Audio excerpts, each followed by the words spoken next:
జోఫ్రీ మరణానంతరం సర్ డోనోస్ సాన్సాను పడవలో రహస్యంగా తీసుకెళ్తాడు.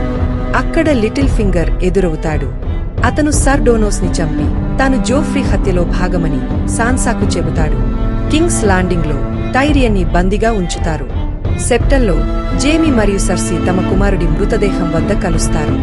వాల్ వద్ద వైల్డ్లింగ్స్ ఉత్తరం నుండి వస్తున్నారు. నైట్స్ వాచ్ మోల్స్టౌన్ కి దాడి చేయడాన్ని క్షమించకూడదని జాన్ స్నో సలహా ఇస్తాడు. ఆర్య మరియు ద హౌండ్ ఒక రైతు ఇంట్లో ఆశ్రయం తీసుకుంటారు. ద హౌండ్ రైతును కొట్టివారి బంగారాన్ని దొంగిలిస్తాడు. ఆర్య ఇందుకు కోపగిస్తుంది. మీరీన్ వద్ద డెనేరిస్ నగరానికి చేరుకుంటుంది. ఆమె బానిసలకు స్వేచ్ఛ వాగ్దానం చేస్తుంది.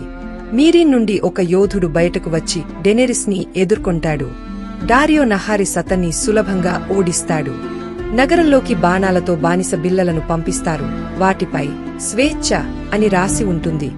బానిసలు తిరుగుబాటు చేసి తమ యజమానులపై దాడి చేస్తారు. Game of Thrones season 4 episode 3 ఇక్కడ ముగుస్తుంది.